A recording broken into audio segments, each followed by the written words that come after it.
Merci à tous d'être venus. Merci pour cette invitation, Laurent. Donc moi, je suis Noémie Jour-de-Chiche, je suis néphrologue. Je travaille à l'hôpital de la Conception à la PHM à Marseille.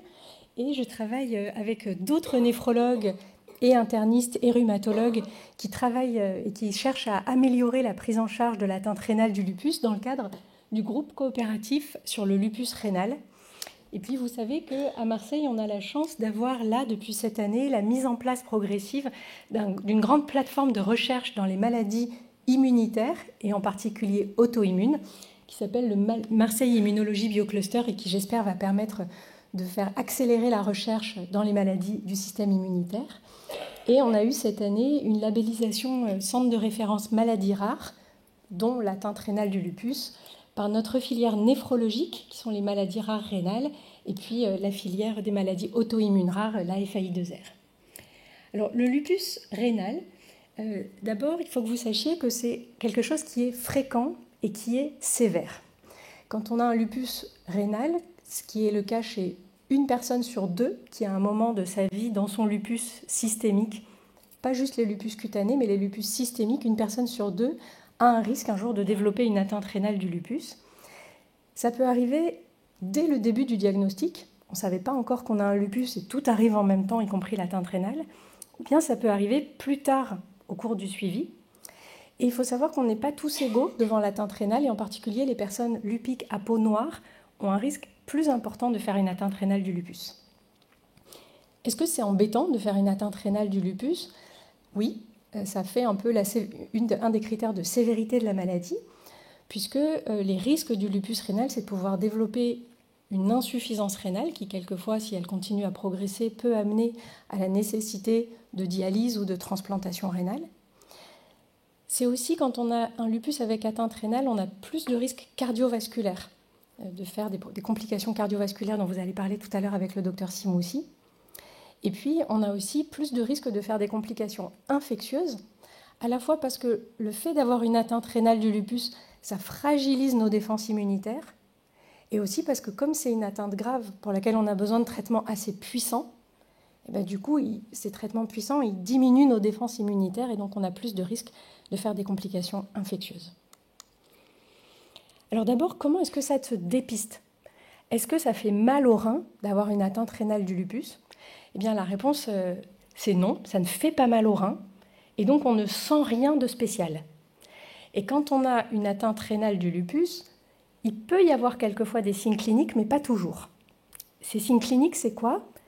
Et si jamais un jour vous souffrez de ça, il faut vite se dire « Ouh là là, est-ce que ce n'est pas une atteinte rénale du lupus ?» C'est d'un seul coup d'avoir les jambes qui gonflent, d'avoir des œdèmes. On se lève le matin, les jambes ne sont pas gonflées, et puis le soir, on voit que les jambes sont toutes gonflées. Est-ce que c'est une atteinte rénale du lupus ? Il faut se poser la question. L'autre chose, c'est d'avoir l'apparition ou l'aggravation d'une hypertension artérielle. Jusqu'à présent, je n'avais pas d'hypertension artérielle. Je développe une hypertension artérielle. Est-ce que ça peut être lié à mes reins et est-ce que ça peut être une atteinte rénale du lupus ? Et puis la troisième chose qui quelquefois est un point d'appel de l'atteinte rénale, c'est d'avoir un vaisseau qui se bouche, de faire une thrombose veineuse. Vous savez que quelquefois, quand on a un lupus, on peut avoir aussi des anticorps qui favorisent les thromboses. On appelle ça les anticorps antiphospholipides. Ça peut favoriser les thromboses dans le lupus. Mais même sans anticorps antiphospholipides, quand on fait une atteinte rénale du lupus, ça peut déséquilibrer notre équilibre de coagulation et ça peut favoriser la thrombose, une phlébite ou une embolie pulmonaire. Donc ça, c'est les signes d'appel. On peut avoir des signes cliniques quand on a une atteinte rénale du lupus, des œdèmes, une hypertension, une thrombose. Mais le plus souvent, on ne sent rien. Alors, comment est-ce qu'on peut s'en rendre compte ? Eh bien, on peut s'en rendre compte en faisant un dépistage systématique et régulier. Quand on sait qu'une personne a un lupus, il faut régulièrement surveiller ses urines et regarder s'il y a une fuite de protéines dans ses urines. Normalement, nos petits filtres au niveau rénal ne laissent pas passer l'albumine, une grosse protéine du sang. Si on a de l'albumine dans les urines, ça peut vouloir dire que le lupus est venu embêter nos reins, nos petits filtres rénaux, et laisse passer de l'albumine. Et quelquefois, on est même tellement embêté qu'on laisse passer beaucoup d'albumine et on retient de l'eau et du sel et on gonfle. Comme une passoire à coquillettes qui ferait le travail à l'envers, on laisse passer les coquillettes et on garde l'eau et le sel et on gonfle et on a des œdèmes. Et ça, on appelle ça un syndrome néphrotique. En tout cas, on cherche des protéines dans les urines chez une personne qui a un lupus très régulièrement. On regarde aussi son taux de déchets sanguins. Le taux de déchets sanguins, on appelle ça le dosage de la créatinine. Et ça, c'est dans la prise de sang qu'on cherche régulièrement quel est le taux de créatinine pour vérifier que les déchets sont bien éliminés par les reins et qu'on n'est pas en train de développer de l'insuffisance rénale avec une moins bonne élimination des déchets. Et ça, cette atteinte rénale du lupus, on la dépiste au moment du diagnostic, est-ce qu'elle y est ou pas.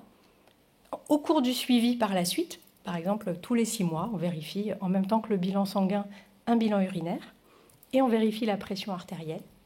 Et puis, si jamais un patient est en pleine poussée, que ce soit une poussée articulaire, cutanée, hématologique, cardiaque, autre, on vérifie toujours est-ce qu'il n'est pas aussi en train de faire une poussée rénale. Comment est-ce qu'on peut prévenir cette atteinte rénale du lupus ? Pour une personne qui n'a jamais eu d'atteinte rénale de son lupus, finalement, ce qui va éviter au lupus d'attaquer les reins, c'est d'avoir une maladie qui est bien contrôlée par les traitements, et en particulier d'avoir une prise régulière du plaquenil. La prise régulière du plaquenil comme traitement de fond de base du lupus, c'est quelque chose qui réduit le risque un jour de faire une atteinte rénale de son lupus. Donc c'est très important, quand on a un lupus, d'avoir cette prise de base de plaquenil pour réduire le risque de poussée rénale. Et puis pour une personne qui a déjà fait une atteinte rénale du lupus, le fait d'avoir un bon suivi médical régulier, de prendre régulièrement les traitements qui sont prescrits et le plaquenil, et de ne pas d'un seul coup dire « bon, bah, moi je sens rien, j'ai pas mal au rein, donc j'arrête tout », c'est de bien prendre ce traitement et de bien faire son suivi, ça nous permet d'éviter les rechutes de la maladie. Ces rechutes, c'est ce qui va petit à petit risquer d'abîmer les reins à force et de conduire à de l'insuffisance rénale, voire à de l'insuffisance rénale sévère. En général, au moment de la première poussée du lupus, il n'y a pas forcément d'insuffisance rénale et on réussit à bien contrôler les choses. Mais si jamais il y a plusieurs rechutes au cours du temps, et quelque chose qui favorise beaucoup les rechutes, c'est les difficultés de prise des traitements, eh bien à ce moment-là, au final, la fonction des reins peut finir par s'abîmer. Et puis, il y a quelque chose d'autre qui est très important, c'est que dans notre combat contre la dégradation de la fonction rénale, on a 2 axes. Le traitement du lupus, le traitement immunologique, tout ce qui va être le plaquenil, la cortisone le moins possible et les immunosuppresseurs, mais aussi le traitement général protecteur des reins.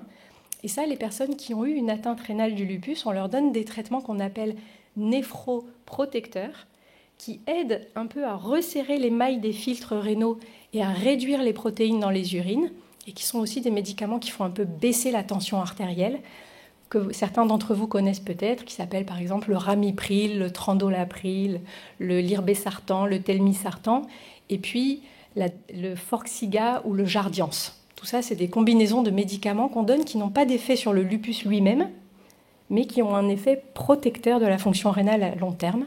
Et donc, quand on est suivi en néphrologie pour un lupus avec atteinte rénale, on a ces 2 axes, le contrôle immunologique de la maladie et le contrôle protecteur rénal à long terme.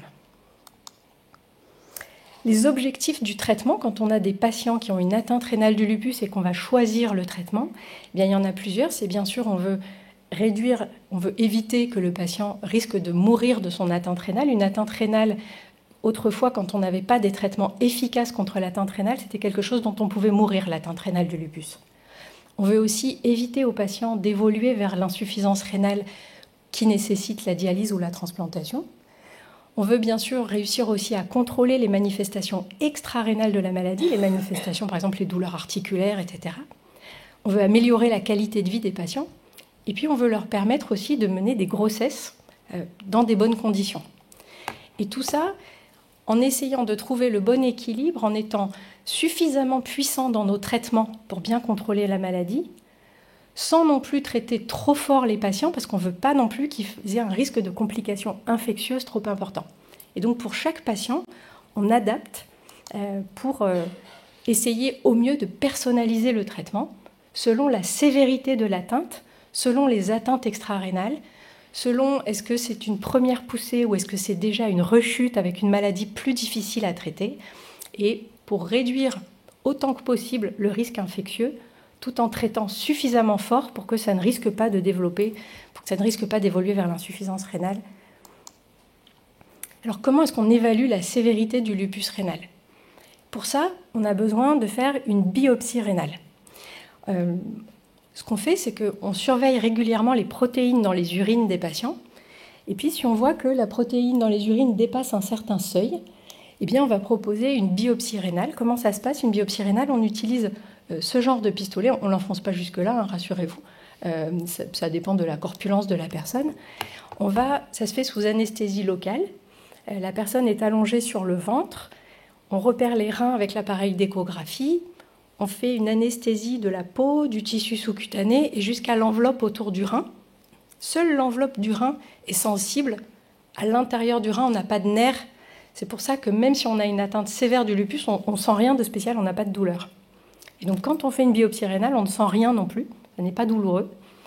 On reste après pendant 24 heures couché avec de la glace dans le dos et on regarde ensuite au microscope à quoi ressemblent nos petits filtres rénaux. Voilà ici un petit filtre normal, on appelle ça un glomérule. Et puis quelquefois, ce petit filtre, il peut être le siège de dépôt d'anticorps du lupus, ou bien de prolifération de cellules, ou bien de lésions chroniques. Et donc, le résultat de la biopsie rénale, c'est ça qui va guider la thérapie, qui va nous dire est-ce que c'est sévère, est-ce que c'est pas sévère, cette atteinte rénale du lupus, et qui va nous permettre de mesurer le traitement. Et puis, quand on voit que les protéines remontent dans les urines, on peut quelquefois proposer une nouvelle biopsie rénale pour bien faire la différence entre le lupus de nouveau est en train de faire de l'inflammation dans les filtres, ou bien c'est simplement qu'il y a des lésions chroniques qui laissent fuiter les protéines, mais qui ne nécessitent pas qu'on augmente le traitement. Donc c'est pour ça qu'on peut aussi proposer des nouvelles biopsies rénales. Alors cette biopsie rénale, habituellement, ça ne fait pas mal, ça n'est pas compliqué, tout va bien et les patients sortent le lendemain et n'ont pas eu mal, mais quand même, c'est des choses où on aimerait bien trouver des marqueurs pour pouvoir remplacer la biopsie rénale, mais pour l'instant, on ne les a pas encore, parce qu'il y a quand même 1 à 5% de complications hémorragiques, c'est-à-dire qu'on peut avoir du sang dans les urines ou on peut avoir un petit hématome qui se met sous l'enveloppe du rein et qui fait très mal. Donc dans la grande majorité des cas, ça ne fait pas mal, mais si on pouvait faire autrement que des biopsies rénales, on préférerait. Et puis donc, l'atteinte rénale du lupus, on prend 2 petits fragments quand on fait une biopsie rénale, parce qu'on va d'abord regarder les dépôts d'anticorps, et c'est comme ça fait des dépôts qui sont fluorescents verts au microscope et qui sont plus ou moins abondants, etc. Et donc on évalue l'abondance de ces dépôts.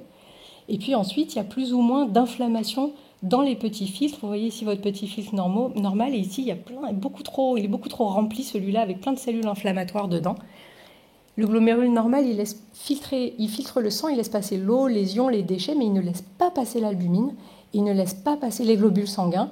Donc quand on dépiste ça, et en particulier des protéines dans les urines, ça peut vouloir dire que nos filtres ont été embêtés par le lupus. Comment est-ce qu'on traite le lupus rénal? Eh bien, il y a plusieurs étapes. Il y a le plaquenil, qui est le socle de base du traitement du lupus, y compris rénal, et qui permet de prévenir les rechutes. Il y a les corticoïdes qui sont utilisés pour un peu toutes les poussées de lupus, mais qu'on essaie de réduire le plus vite possible. Et il y a le traitement immunosuppresseur d'attaque. On fait 2 phases dans le lupus rénal sévère, une phase forte pour contrôler la maladie, et puis ensuite une phase un peu plus faible, qu'on appelle le traitement d'entretien, pour éviter que la maladie rechute. Et puis au bout d'un certain temps, on se pose la question de petit à petit diminuer et peut-être d'arrêter ce traitement d'entretien, mais toujours en accord avec le médecin et quand tous les paramètres sont bien au vert. Parce que si on décide au milieu d'arrêter tout seul parce que finalement on se sent bien et qu'il n'y a rien de spécial, il y a un risque très important de faire une rechute. Alors dans le protocole national de diagnostic et de soins pour l'atteinte rénale du lupus, il y a plusieurs médicaments qu'on peut utiliser. L'endoxan qui se fait en perfusion ou le Celcept, les corticoïdes, on peut ajouter aussi du belimumab qui peut se faire en perfusion ou sous-cutané. Et puis en deuxième intention, si ça n'a pas marché, on peut changer ou ajouter du belimumab si on ne l'avait pas encore eu. Et puis quand on a des formes résistantes, on a encore d'autres possibilités. Et puis ensuite, pour le traitement d'entretien pour éviter les rechutes, on a plusieurs possibilités. Donc vous voyez, on a plusieurs cordes à notre arc pour pouvoir réussir à contrôler la maladie. Dans le lupus rénal, qui est donc considéré comme un lupus sévère, Et dans nos nouvelles recommandations, on a beaucoup réduit les doses de corticoïdes qu'on utilise maintenant par rapport à ce qu'on utilisait autrefois, en particulier pour protéger l'os. Et donc, par exemple, pour quelqu'un qui fait 60 kg, on utilise des doses, après avoir éventuellement fait des bolus intraveineux, on utilise des doses qui débutent à 30 et qui ensuite diminuent progressivement pour arriver à 5, voire être arrêtées après 1 an si tout est bien en rémission et va bien.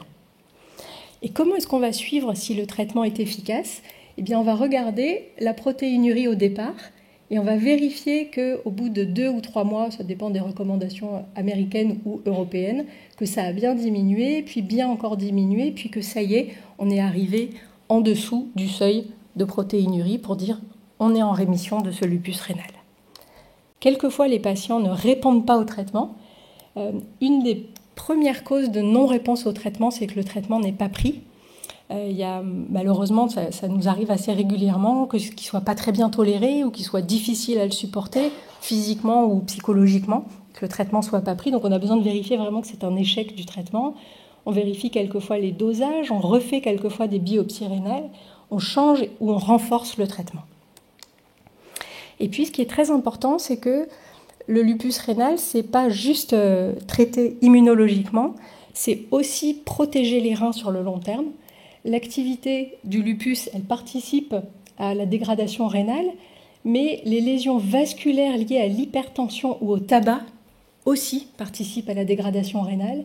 Les lésions métaboliques liées au diabète ou à l'obésité participent aussi à la dégradation rénale. Et donc c'est important aussi d'accompagner les patients pour les aider à arrêter de fumer, à faire attention à leur poids et à leur tension artérielle pour qu'il n'y ait pas des facteurs supplémentaires qui viennent embêter les reins. Et puis de bien prendre ces médicaments néphroprotecteurs dont je vous ai parlé tout à l'heure. Et attention au risque d'infection, on fait très attention chez nos patients qui ont une atteinte rénale du lupus. Quelquefois, ce risque d'infection il peut être lié à l'atteinte rénale elle-même, mais quelquefois il est lié à la cortisone ou au traitement immunosuppresseur, et donc il faut que nos patients soient très bien vaccinés. Et ça, on embête beaucoup nos patients avec la vaccination, et en particulier quand il y a une atteinte rénale, la vaccination du pneumocoque qui est absolument essentielle. Pour terminer, est-ce qu'on peut mener une grossesse quand on a eu un lupus avec atteinte rénale ? Dans la grande majorité des cas, la réponse est oui, mais il y a des conditions. Il faut que le lupus rénal soit en rémission depuis 1 an. Donc si on a fait un lupus là, il y a 2 mois, c'est pas un lupus rénal il y a 2 mois, c'est pas tout de suite qu'il faut faire la grossesse, il faut un peu de recul. Si la fonction rénale n'est pas trop altérée, que la pression artérielle, on arrive à bien la contrôler, et il faut adapter des traitements. Il y a des traitements qui ne sont pas permis pendant la grossesse et qu'il va falloir changer en prévision de la grossesse. Il va bien falloir poursuivre le plaquenil pendant la grossesse. Et puis une patiente qui a eu un lupus rénal et qui est enceinte, elle va avoir un suivi rapproché. Voilà, je vous remercie pour votre attention.